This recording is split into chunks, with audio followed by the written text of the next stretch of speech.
Esther अध्याय 1 से 10। अध्याय 1। राजा क्षयर्ष और रानी वशती। वन क्षयर्ष नामक राजा के दिनों में ये बातें हुई। ये वही क्षयर्ष है जो 127 प्रांतों पर अर्थात हिंदुस्तान से लेकर कुश देश तक राज्य करता था। उन्हीं दिनों में जब क्षयर्ष राजा अपनी उस राजगद्दी पर विराजमान था जो शूशन नामक राजगढ़ में थी। वहां उसने अपने राज्य के तीसरे वर्ष में अपने सब हाकिमों और कर्मचारियों को भोज दिया। फारस और माय के सेनापति और प्रांत प्रांत के प्रधान और हाकिम उसके सम्मुख आ गए। वह उन्हें बहुत दिन वरन 180 दिन तक अपने राजसी वैभव का धन और अपने महात्म्य के अनमोल पदार्थ दिखाता रहा।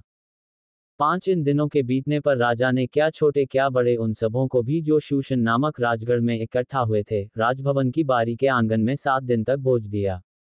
6 वहां के पर्दे श्वेत और नीले सूत के थे और सन और बैंजनी रंग की डोरियों से चांदी के छल्लों में संगमरमर के खंभों से लगे हुए थे और वहां की चौकियां सोने चांदी की थीं और लाल और श्वेत और पीले और काले संगमरमर के बने हुए फर्श पर धरी हुई थीं। साथ उस भोज में राजा के योग्य दाखमधु भिन्न भिन्न रूप के सोने के पात्रों में डालकर राजा की उदारता से बहुतायत के साथ पिलाया जाता था। 8 पीना तो नियम के अनुसार होता था, किसी को विवश करके नहीं पिलाया जाता था, क्योंकि राजा ने अपने भवन के सब भंडारियों को आज्ञा दी थी कि जो अतिथि जैसा चाहे उसके साथ वैसा ही बर्ताव करना। रानी वशती ने भी राजा क्षयर्ष के भवन में स्त्रियों को भोज दिया। 7वें दिन जब राजा का मन दाखमधु में मग्न था तब उसने महुमान, बिजता, हरबोना, बिगता, अबगता, जेतेर और कर्कस नामक 7 खोजों को जो क्षयर्ष राजा के सम्मुख सेवा टहल किया करते थे आज्ञा दी। 11 की रानी वशती को राजमुकुट धारण किए हुए राजा के सम्मुख ले आओ, जिससे कि देश देश के लोगों और हाकिमों पर उसकी सुंदरता प्रकट हो जाए, क्योंकि वह देखने में सुंदर थी। 12 खोजों के द्वारा राजा की यह आज्ञा पाकर रानी वशती ने आने से इनकार किया। इस पर राजा बड़े क्रोध से जलने लगा। 13 तब राजा ने समय समय का भेद जानने वाले पंडितों से पूछा। राजा तो नीति और न्याय के सब ज्ञानियों से ऐसा ही किया करता था। 14 उसके पास कर्शना, शेतार, अदमाता, तरशीश, मैरेस, मरसना और ममुकान नामक फारस और माय के 7 प्रधान थे जो राजा का दर्शन करते और राज्य में मुख्य मुख्य पदों पर नियुक्त किए गए थे। 15 राजा ने पूछा, रानी वशती ने राजा क्षयर्ष की खोजों द्वारा दिलाई हुई आज्ञा का उल्लंघन किया तो नीति के अनुसार उसके साथ क्या किया जाए। 16 तब ममुकान ने राजा और हाकिमों की उपस्थिति में उत्तर दिया, रानी वशती ने जो अनुचित काम किया है वह न केवल राजा से परंतु सब हाकिमों से और उन सब देशों के लोगों से भी जो राजा क्षयर्ष के सब प्रांतों में रहते हैं। 17 क्योंकि रानी के इस काम की चर्चा सब स्त्रियों में होगी और जब ये कहा जाएगा राजा क्षयर्ष ने रानी वशती को अपने सामने ले आने की आज्ञा दी परंतु वह न आई, तब वे भी अपने अपने पति को तुच्छ जानने लगेंगी। 18 आज के दिन फारसी और मादी हाकिमों की स्त्रियां जिन्होंने रानी की यह बात सुनी है वे भी राजा के सब हाकिमों से ऐसा ही कहने लगेंगी। इस प्रकार बहुत ही घृणा और क्रोध उत्पन्न होगा। 19 यदि राजा को स्वीकार हो तो यह आज्ञा निकाले और फौसियों और मादियों के कानून में लिखी भी जाए, जिससे कभी बदल न सके, कि रानी वशती राजा क्षयर्ष के सम्मुख फिर कभी आने न पाए और राजा पटरानी का पद किसी दूसरी को दे दे जो उसे अच्छी हो। 20 अतः जब राजा की यह आज्ञा उसके सारे राज्य में सुनाई जाएगी तब सब पत्नियां अपने अपने पति का चाहे बड़ा हो या छोटा आदरमान करती रहेंगी। 21 ये बात राजा और हाकिमों को पसंद आए और राजा ने ममुकान की सम्मति मान ली और अपने राज्य में 22 अर्थात प्रत्येक प्रांत के अक्षरों में और प्रत्येक जाति की भाषा में चिट्ठियां भेजी कि सब पुरुष अपने अपने घर में अधिकार चलाएं और अपनी जाति की भाषा बोला करें। अध्याय 2। एस्तेर का पटरानी बनना।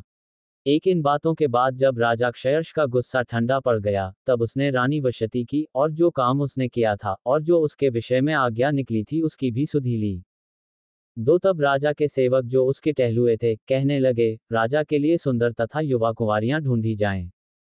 3 और राजा अपने राज्य के सब प्रांतों में लोगों को इसलिए नियुक्त करे कि वे सब सुंदर युवा कुंवारियों को शूशनगढ़ के रनवास में इकट्ठा करें और स्त्रियों के प्रबंधक हेगे को जो राजा का खोजा था सौंप दें और शुद्ध करने के योग्य वस्तुएं उन्हें दी जाएं। 4 तब उनमें से जो कुंवारी राजा की दृष्टि में उत्तम ठहरे वह रानी वशती के स्थान पर पटरानी बनाई जाए। ये बात राजा को पसंद आए और उसने ऐसा ही किया। 5 शूशनगढ़ में मोर्दकई नामक एक यहूदी रहता था जो कीश नाम के एक बिन्यामीनी का परपोता, शिमी का पोता और याहीर का पुत्र था। 6 वह उन बंदियों के साथ यरूशलेम से बंधुआई में गया था जिन्हें बेबीलोन का राजा नबूकदनेस्सर यहूदा के राजा यकोन्याह के संग बंदी बना करके ले गया था। साथ उसने हत्सा नामक अपनी चचेरी बहन को, जो एस्तेर भी कहलाती थी, पाला पोसा था, क्योंकि उसके माता पिता कोई न थे, और वह लड़की सुंदर और रूपवती थी, और जब उसके माता पिता मर गए, तब मोर्दकई ने उसको अपनी बेटी करके पाला। 8 जब राजा की आज्ञा और नियम सुनाए गए, और बहुत सी युवतियां शूशनगढ़ में हेगे के अधिकार में इकट्ठी की गईं, तब एस्तेर भी राजभवन में स्त्रियों के प्रबंधक हेगे के अधिकार में सौंपी गई। 9 वह युवती उसकी दृष्टि में अच्छी लगी, और वह उससे प्रसन्न हुआ, तब उसने बिना विलंब उसे राजभवन में से शुद्ध करने की वस्तुएं, और उसका भोजन, और उसके लिए चुनी हुई 7 सहेलियां भी दी, और उसको और उसकी सहेलियों को रनवास में सबसे अच्छा रहने का स्थान दिया। 10 एस्तेर ने न अपनी जाति बताई थी, न अपना कुल, क्योंकि मोर्दकई ने उसको आज्ञा दी थी कि उसे न बताना। 11 मोर्दकई प्रतिदिन रनवास के आंगन के सामने टहलता था ताकि जाने कि एस्तेर कैसी है और उसके साथ क्या होगा। 12 जब एक एक कन्या की बारी आई कि वह क्षयर्ष राजा के पास जाए, और यह उस समय हुआ जब उसके साथ स्त्रियों के लिए ठहराए हुए नियम के अनुसार 12 माह तक व्यवहार किया गया था, अर्थात उनके शुद्ध करने के दिन इस रीति से बीत गए कि 6 माह तक गंधरस का तेल लगाया जाता था, और 6 माह तक सुगंध द्रव्य और स्त्रियों के शुद्ध करने का अन्य सामान लगाया जाता था। 13 इस प्रकार से वह कन्या जब राजा के पास जाती थी, तब जो कुछ वह चाहती कि रनवास से राजभवन में ले जाए, वह उसको दिया जाता था।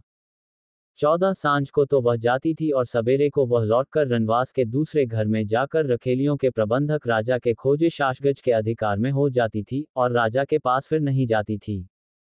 यदि राजा उससे प्रसन्न हो जाता था, तब वह नाम लेकर बुलाई जाती थी। 15 जब मोर्दकई के चाचा अबीहेल की बेटी एस्तेर, जिसको मोर्दकई ने बेटी मानकर रखा था, उसकी बारी आई कि राजा के पास जाए, तब जो कुछ स्त्रियों के प्रबंधक राजा के खोजे हेगे ने उसके लिए ठहराया था, उससे अधिक उसने और कुछ न मांगा। जितनों ने एस्तेर को देखा, वे सब उससे प्रसन्न हुए। 16 यों एस्तेर राजभवन में राजा क्षयर्ष के पास उसके राज्य के 7वें वर्ष के तेबेत नामक 10वें महीने में पहुंचाई गई। 17 राजा ने एस्तेर को और सब स्त्रियों से अधिक प्यार किया, और अन्य सब कुंवारियों से अधिक उसके अनुग्रह और कृपा की दृष्टि उसी पर हुई, इस कारण उसने उसके सिर पर राजमुकुट रखा और उसको वशती के स्थान पर पटरानी बनाया। 18 तब राजा ने अपने सब हाकिमों और कर्मचारियों को एक बड़ा भोज दिया, और उसे एस्तेर का भोज कहा, और प्रांतों में छुट्टी दिलाई, और अपनी उदारता के योग्य इनाम भी बांटे। मोर्दकई द्वारा राजा के प्राणों की रक्षा। 19 जब कुंवारियां दूसरी बार इकट्ठा की गईं, तब मोर्दकई राजभवन के फाटक में बैठा था। 20 एस्तेर ने अपनी जाति और कुल का पता नहीं दिया था, क्योंकि मोर्दकई ने उसको ऐसी आज्ञा दी थी कि न बताए, और एस्तेर मोर्दकई की बात ऐसी मानती थी जैसे कि उसके यहाँ अपने पालन पोषण के समय मानती थी। 21 उन्हीं दिनों में जब मोर्दकई राजा के राजभवन के फाटक में बैठा करता था, तब राजा के खोजे जो द्वारपाल भी थे, उनमें से बिक्तान और तेरेश नामक 2 जनों ने राजा क्षयर्ष से रूठकर उस पर हाथ चलाने की युक्ति की। 22 ये बात मोर्दकई को मालूम हुई, और उसने एस्तेर रानी को ये बात बताई, और एस्तेर ने मोर्दकई का नाम लेकर राजा को चितनी दी। 23 तब जांच पड़ताल होने पर यह बात सच निकली, और वे दोनों वृक्ष पर लटका दिए गए, और यह वृतांत राजा के सामने इतिहास की पुस्तक में लिख लिया गया। अध्याय 3 यहूदियों के विनाश का हामान द्वारा षड्यंत्र। इन बातों के बाद राजा क्षयर्ष ने अगागी हम्मदाता के पुत्र हामान को उच्च पद दिया, और उसको महत्व देकर उसके लिए उसके साथी हाकिमों के सिंहासनों से ऊंचा सिंहासन ठहराया। 2 राजा के सब कर्मचारी जो राजभवन के फाटक में रहा करते थे, वे हामान के सामने झुककर दंडवत किया करते थे, क्योंकि राजा ने उसके विषय ऐसी ही आज्ञा दी थी, परंतु मोर्दकई न तो झुकता था और न उसको दंडवत करता था। 3 तब राजा के कर्मचारी जो राजभवन के फाटक में रहा करते थे, उन्होंने मोर्दकई से पूछा, तू राजा की आज्ञा का क्यों उल्लंघन करता है? 4 जब वे उससे प्रतिदिन ऐसा ही कहते रहे, और उसने उनकी एक न मानी, तब उन्होंने ये देखने की इच्छा से कि मोर्दकई की यह बात चलेगी कि नहीं, हामान को बता दिया। उसने उनको बता दिया था कि मैं यहूदी हूँ। 5 जब हामान ने देखा कि मोर्दकई नहीं झुकता, और न मुझको दंडवत करता है, तब हामान बहुत ही क्रोधित हुआ। 6 उसने केवल मोर्दकई पर हाथ उठाना अपनी मर्यादा से कम जाना, क्योंकि उन्होंने हामान को यह बता दिया था कि मोर्दकई किस जाति का है, इसलिए हामान ने क्षयर्ष के साम्राज्य में रहने वाले सारे यहूदियों को भी मोर्दकई की जाति जानकर नष्ट कर डालने की युक्ति निकाली। 7 राजा क्षयर्ष के 12वें वर्ष के नीसान नामक पहले महीने में हामान ने अदार नामक 12वें महीने तक के एक एक दिन और एक एक महीने के लिए पूर्व अर्थात चिट्ठी अपने सामने डलवाई। 8 तब हामान ने राजा क्षयर्ष से कहा, तेरे राज्य के सब प्रांतों में रहने वाले देश देश के लोगों के मध्य में तितर बितर और छिटकी हुई एक जाति है, जिसके नियम और सब लोगों के नियमों से भिन्न हैं, और वे राजा के कानून पर नहीं चलते, इसलिए उन्हें रहने देना राजा को लाभदायक नहीं है। 9 यदि राजा को स्वीकार हो तो उन्हें नष्ट करने की आज्ञा लिखी जाए, और मैं राजा के भंडारियों के हाथ में राजभंडार में पहुंचाने के लिए 10,000 किकार चांदी दूंगा। 10 तब राजा ने अपनी अंगूठी अपने हाथ से उतारकर अगागी हम्मदाता के पुत्र हामान को, जो यहूदियों का बैरी था, दे दी। 11 और राजा ने हामान से कहा, वह चांदी तुझे दी गई है, और वे लोग भी, ताकि तू उनसे जैसा तेरा जी चाहे वैसा ही व्यवहार करे। 12 यों उसी पहले महीने के 13वें दिन को राजा के लेखक बुलाए गए, और हामान की आज्ञा के अनुसार राजा के सब अधिपतियों और सब प्रांतों के प्रधानों और देश देश के लोगों के हाकिमों के लिए चिट्ठियां, एक एक प्रांत के अक्षरों में और एक एक देश के लोगों की भाषा में राजा क्षयर्ष के नाम से लिखी गईं, और उनमें राजा की अंगूठी की छाप लगाई गई। 13 राज्य के सब प्रांतों में इस आशय की चिट्ठियां हरकारों के द्वारा भेजी गईं कि एक ही दिन में, अर्थात अदार नामक 12वें महीने के 13वें दिन को, क्या जवान, क्या बूढ़ा, क्या स्त्री, क्या बालक, सब यहूदी मार डाले जाएं, नष्ट किए जाएं और उनका सत्यानाश किया जाए, और उनकी धन संपत्ति लूट ली जाए। 14 उस आज्ञा के लेख की नकलें सब प्रांतों में खुली हुई भेजी गईं कि सब देशों के लोग उस दिन के लिए तैयार हो जाएं। 15 यह आज्ञा शूशनगढ़ में दी गई, और हरकारे राजा की आज्ञा से तुरंत निकल गए। राजा और हामान तो दाखमधु पीने बैठ गए, परंतु शूशन नगर में घबराहट फैल गई। अध्याय 4 मोर्दकई का एस्तेर से सहायता मांगना। एक जब मोर्दकई ने जान लिया कि क्या क्या किया गया है, तब मोर्दकई वस्त्र फाड़, टाट पहन, राख डालकर, नगर के मध्य जाकर ऊंचे और दो खबरे शब्द से चिल्लाने लगा। और वह राजभवन के फाटक के सामने पहुंचा, परंतु टाट पहने हुए राजभवन के फाटक के भीतर तो किसी के जाने की आज्ञा न थी। 3 एक एक प्रांत में, जहां जहां राजा की आज्ञा और नियम पहुंचा, वहां वहां यहूदी बड़ा विलाप करने और उपवास करने और रोने पीटने लगे, वरन बहुतेरे टाट पहने और राख डाले हुए पड़े रहे। 4 एस्तेर रानी की सहेलियों और खोजों ने जाकर उसको बता दिया, तब रानी शोक से भर गई, और मोर्दकई के पास वस्त्र भेजकर यह कहलाया कि टाट उतार कर इन्हें पहन ले, परंतु उसने उन्हें न लिया। 5 तब एस्तेर ने राजा के खोजों में से हताक को, जिसे राजा ने उसके पास रहने को ठहराया था, बुलवाकर आज्ञा दी कि मोर्दकई के पास जाकर मालूम कर ले कि क्या बात है, और इसका क्या कारण है। 6 तब हताक नगर के उस चौक में, जो राजभवन के फाटक के सामने था, मोर्दकई के पास निकल गया। 7 मोर्दकई ने उसको सब कुछ बता दिया कि मेरे ऊपर क्या क्या बीता है, और हामान ने यहूदियों का नाश करने की अनुमति पाने के लिए राजभंडार में कितनी चांदी भर देने का वचन दिया है, ये भी ठीक ठीक बतला दिया।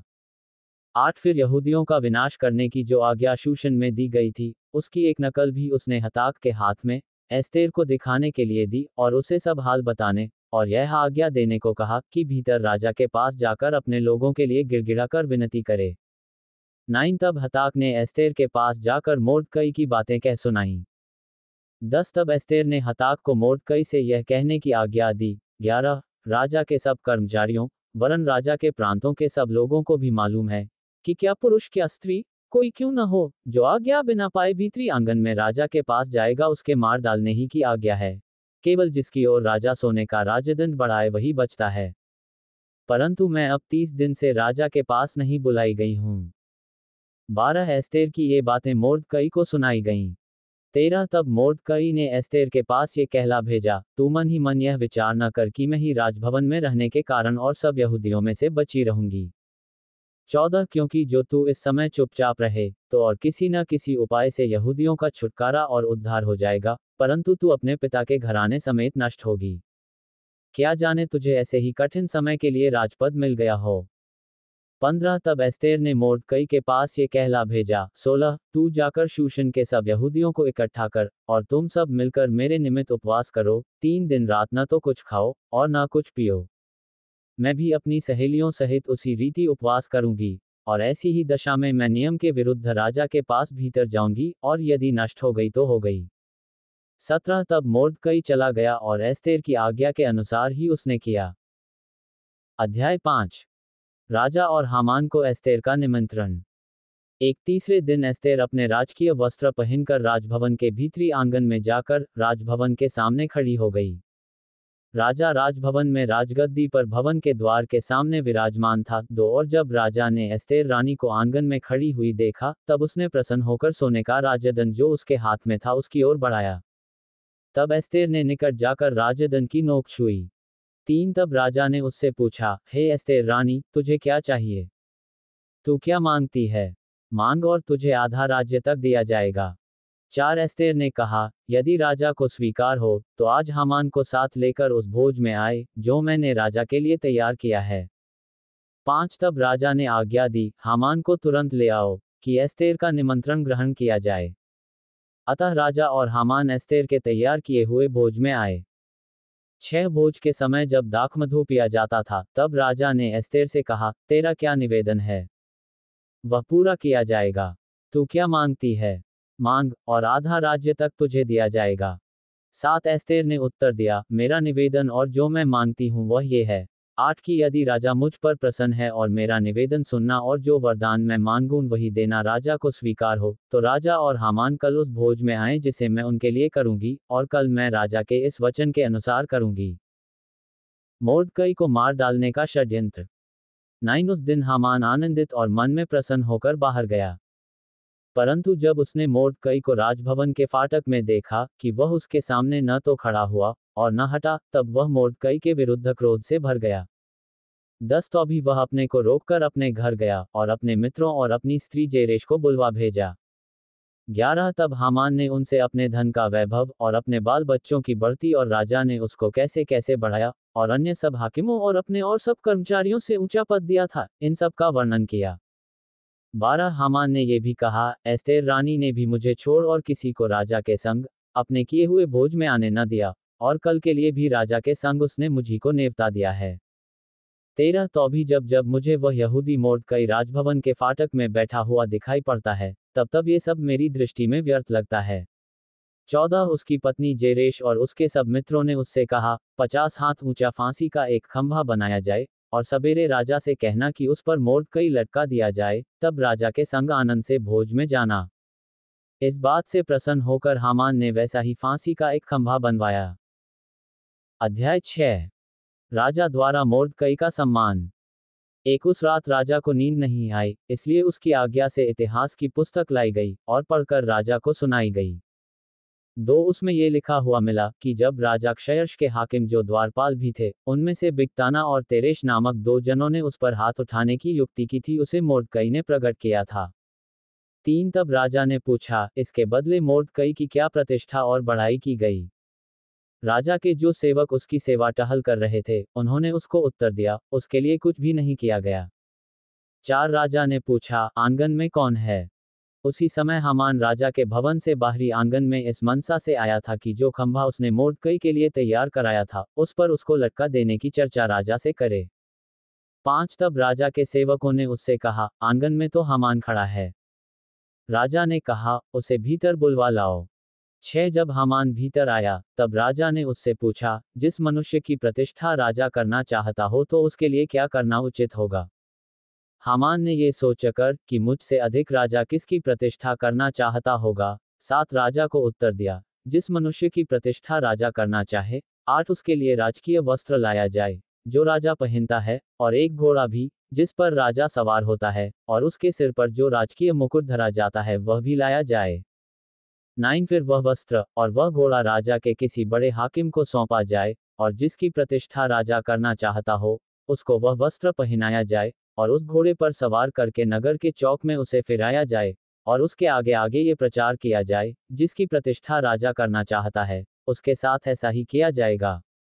10 राजा ने हामान से कहा, फुर्ती करके अपने कहने के अनुसार उस वस्त्र और उस घोड़े को लेकर उस यहूदी मोर्दकई से जो राजभवन के फाटक में बैठा करता है, वैसा ही कर।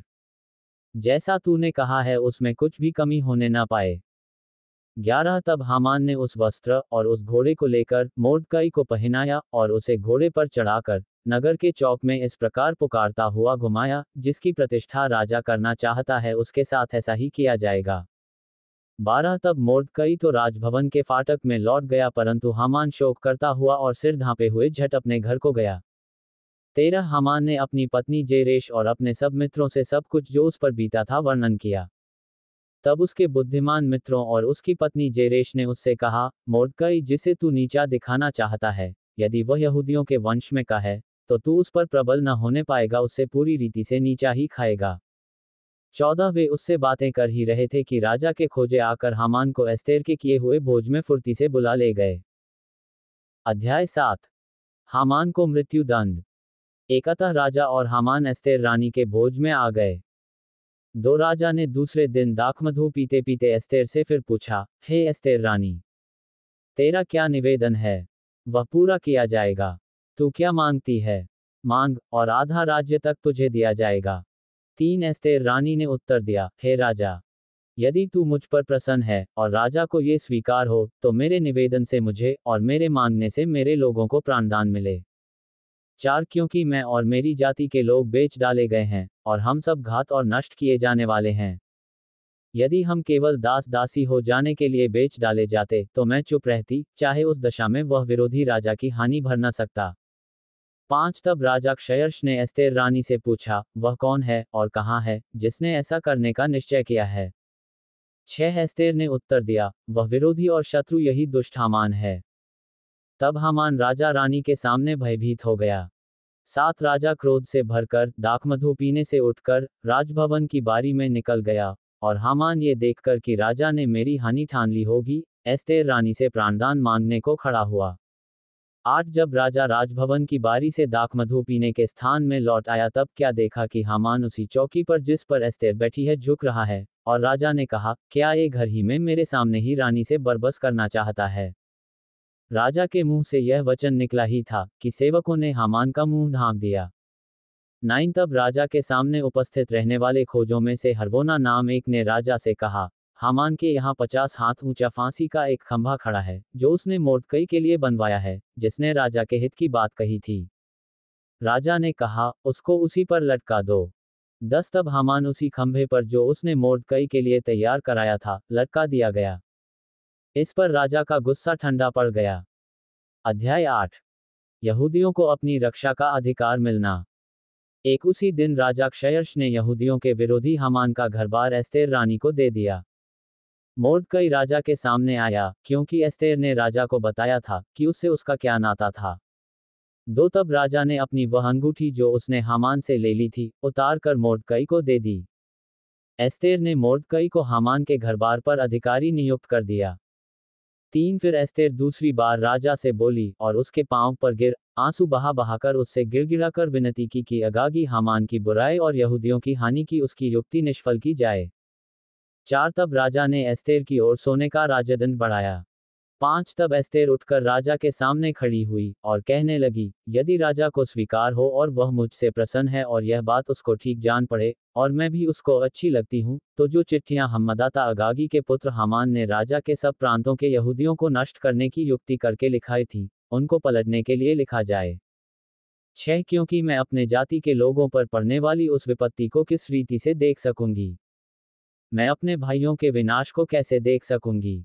7 तब राजा क्षयर्ष ने एस्तेर रानी से और मोर्दकई यहूदी से कहा, मैं हामान का घरबार तो एस्तेर को दे चुका हूँ, और वह फांसी के खंभे पर लटका दिया गया है, इसलिए कि उसने यहूदियों पर हाथ उठाया था। 8 अतः तुम अपनी समझ के अनुसार राजा के नाम से यहूदियों के नाम पर लिखो, और राजा की अंगूठी की छाप भी लगाओ, क्योंकि जो चिट्ठी राजा के नाम से लिखी जाए, और उस पर उसकी अंगूठी की छाप लगाई जाए, उसको कोई भी पलट नहीं सकता। 9 उसी समय अर्थात सिवान नामक तीसरे महीने के 23वें दिन को राजा के लेखक बुलवाए गए, और जिस जिस बात की आज्ञा मोर्दकई ने उन्हें दी थी उसे यहूदियों और अधिपतियों और हिंदुस्तान से लेकर कुश तक, जो 127 प्रांत हैं, उन सबों के अधिपतियों और हाकिमों को एक एक प्रांत के अक्षरों में और एक एक देश के लोगों की भाषा में, और यहूदियों को उनके अक्षरों और भाषा में लिखी गई। 10 मोर्दकई ने राजा क्षयर्ष के नाम से चिट्ठियां लिखाकर और उन पर राजा की अंगूठी की छाप लगाकर वेग चलने वाले सरकारी घोड़ों, खच्चरों, ऊंटों और सानरनियों पर सवार हरकारों के हाथ भेज दी। 11 इन चिट्ठियों में सब नगरों के यहूदियों को राजा की ओर से अनुमति दी गई कि वे इकट्ठे हों और अपना अपना प्राण बचाने के लिए तैयार होकर जिस जाति या प्रांत के लोग अन्याय करके उनको या उनकी स्त्रियों और बाल बच्चों को दुख देना चाहें, उनको घात और नष्ट करें, और उनकी धन संपत्ति लूट लें।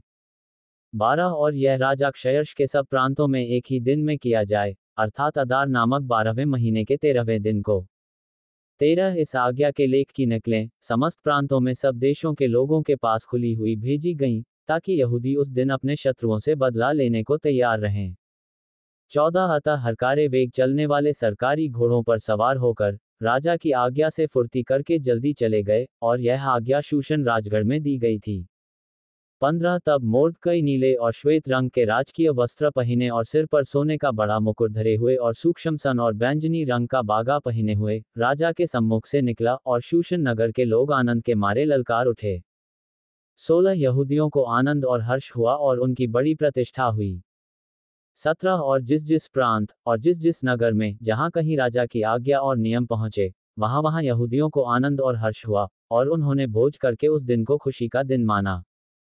और उस देश के लोगों में से बहुत लोग यहूदी बन गए, क्योंकि उनके मन में यहूदियों का डर समा गया था।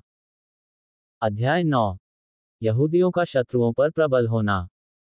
वनदार नामक 12वें महीने के 13वें दिन को, जिस दिन राजा की आज्ञा और नियम पूरे होने को थे, और यहूदियों के शत्रु उन पर प्रबल होने की आशा रखते थे, परंतु इसके विपरीत यहूदी अपने बैरियों पर प्रबल हुए। उस दिन यहूदी लोग राजा क्षयर्ष के सब प्रांतों में अपने अपने नगर में इकट्ठे हुए, कि जो उनकी हानि करने का यत्न करे, उन पर हाथ चलाएं। कोई उनका सामना न कर सका, क्योंकि उनका भय देश देश के सब लोगों के मन में समा गया था। 3 वरन प्रांतों के सब हाकिमों और अधिपतियों और प्रधानों और राजा के कर्मचारियों ने यहूदियों की सहायता की, क्योंकि उनके मन में मोर्दकई का भय समा गया था। 4 मोर्दकई तो राजा के यहाँ बहुत प्रतिष्ठित था, और उसकी कीर्ति सब प्रांतों में फैल गई, वरन उस पुरुष मोर्दकई की महिमा बढ़ती चली गई। 5 अतः यहूदियों ने अपने सब शत्रुओं को तलवार से मारकर और घात करके नष्ट कर डाला, और अपने बैरियों से अपनी इच्छा के अनुसार बर्ताव किया। 6 शूशन राजगढ़ में यहूदियों ने 500 मनुष्यों को घात करके नष्ट किया। 7 उन्होंने परशंदाता, दलपोन, अस्पाता, 8 पोराता, अदलिया, अरीदाता, 9 परमशता, अरिसै, अर्दय और वैजाता, 10 अर्थात हम्मदाता के पुत्र यहूदियों के विरोधी हामान के 10 पुत्रों को भी घात किया, परंतु उनके धन को न लूटा। 11 उसी दिन शूशन राजगढ़ में घात किए हुओं की गिनती राजा को सुनाई गई। 12 तब राजा ने एस्तेर रानी से कहा, यहूदियों ने शूशन राजगढ़ ही में 500 मनुष्यों और हामान के 10 पुत्रों को भी घात करके नष्ट किया है, फिर राज्य के अन्य प्रांतों में उन्होंने न जाने क्या क्या किया होगा। अब इससे अधिक तेरा निवेदन क्या है? वह भी पूरा किया जाएगा। तू क्या मांगती है? वह भी तुझे दिया जाएगा। 13 एस्तेर ने कहा, यदि राजा को स्वीकार हो तो शूशन के यहूदियों को आज के समान कल भी करने की आज्ञा दी जाए, और हामान के 10 पुत्र फांसी के खंभों पर लटकाए जाएं। 14 राजा ने कहा, ऐसा ही किया जाए। यह आज्ञा शूशन में दी गई, और हामान के 10 पुत्र लटकाए गए। 15 शूशन के यहूदियों ने अदार महीने के 14वें दिन को भी इकट्ठे होकर शूशन में 300 पुरुषों को घात किया, परंतु धन को न लूटा। 16 राज्य के अन्य प्रांतों के यहूदी इकट्ठा होकर अपना अपना प्राण बचाने के लिए खड़े हुए, और अपने बैरियों में से 75,000 मनुष्यों को घात करके अपने शत्रुओं से विश्राम पाया, परंतु धन को न लूटा। 17 यह आदार महीने के 13वें दिन को किया गया, और 14वें दिन को उन्होंने विश्राम करके भोज किया और आनंद का दिन ठहराया। 18 परंतु शूशन के यहूदी अदार महीने के 13वें दिन को और उसी महीने के 14वें दिन को इकट्ठा हुए, और उसी महीने के 15वें दिन को उन्होंने विश्राम करके भोज का और आनंद का दिन ठहराया। 19 इस कारण देहाती यहूदी जो बिना शहर पनाह की बस्तियों में रहते हैं, वे अदार महीने के 14वें दिन को आनंद और भोज और खुशी और आपस में भोजन सामग्री भेजने का दिन नियुक्त करके मानते हैं। पूरीम पर्व की स्थापना। 20 इन बातों का वृतांत लिखकर मोर्दकई ने राजा क्षयर्ष के सब प्रांतों में, क्या निकट क्या दूर रहने वाले सारे यहूदियों के पास चिट्ठियां भेजी। 21 और यह आज्ञा दी कि अदार महीने के 14वें और उसी महीने के 15वें दिन को प्रति वर्ष माना करें। 22 जिनमें यहूदियों ने अपने शत्रुओं से विश्राम पाया, और यह महीना जिसमें शोक आनंद से और विलाप खुशी से बदला गया, माना करें, और उनको जेवनार और आनंद और एक दूसरे के पास भोजन सामग्री भेजने और कंगालों को दान देने के दिन माने। 23 अतः यहूदियों ने जैसा आरंभ किया था और जैसा मोर्दकई ने उन्हें लिखा, वैसा ही करने का निश्चय कर लिया। 24 क्योंकि हम्मदाता अगागी का पुत्र हामान जो सब यहूदियों का विरोधी था, उसने यहूदियों का नाश करने की युक्ति की और उन्हें मिटा डालने और नष्ट करने के लिए पूर्व अर्थात चिट्ठी डाली थी। 25 परंतु जब राजा ने ये जान लिया, तब उसने आज्ञा दी और लिखवाई कि जो दुष्ट युक्ति हामान ने यहूदियों के विरुद्ध की थी वह उसी के सिर पर पलट आए, तब वह और उसके पुत्र फांसी के खंभों पर लटकाए गए। 26 इस कारण उन दिनों का नाम पूर शब्द से पूरीम रखा गया। इस चिट्ठी की सब बातों के कारण और जो कुछ उन्होंने इस विषय में देखा और जो कुछ उन पर बीता था, उसके कारण भी 27 यहूदियों ने अपने अपने लिए और अपनी संतान के लिए और उन सबों के लिए भी जो उनमें मिल गए थे यह अटल प्रण किया कि उस लेख के अनुसार प्रति वर्ष उसके ठहराए हुए समय में वे ये 2 दिन माने। 28 और पीढ़ी पीढ़ी, कुल कुल, प्रांत प्रांत, नगर नगर में ये दिन स्मरण किए और माने जाएंगे, और पूरीम नाम के दिन यहूदियों में कभी न मिटेंगे और उनका स्मरण उनके वंश से जाता न रहेगा।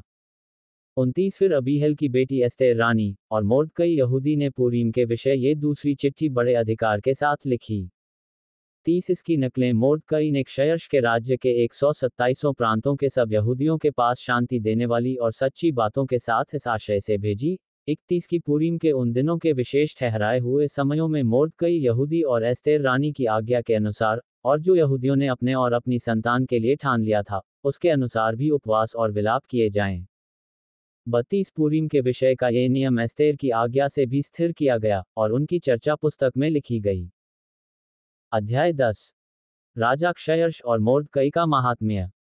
एक राजा क्षयर्ष ने देश और समुद्र के टापू दोनों पर कर लगाया।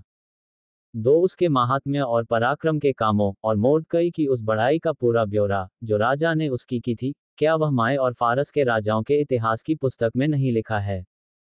3 यहूदी मोर्दकई क्षयर्ष राजा ही के नीचे था और यहूदियों की दृष्टि में बड़ा था और उसके सब भाई उससे प्रसन्न थे, क्योंकि वह अपने लोगों की भलाई की खोज में रहा करता था और अपने सब लोगों से शांति की बातें कहा करता था।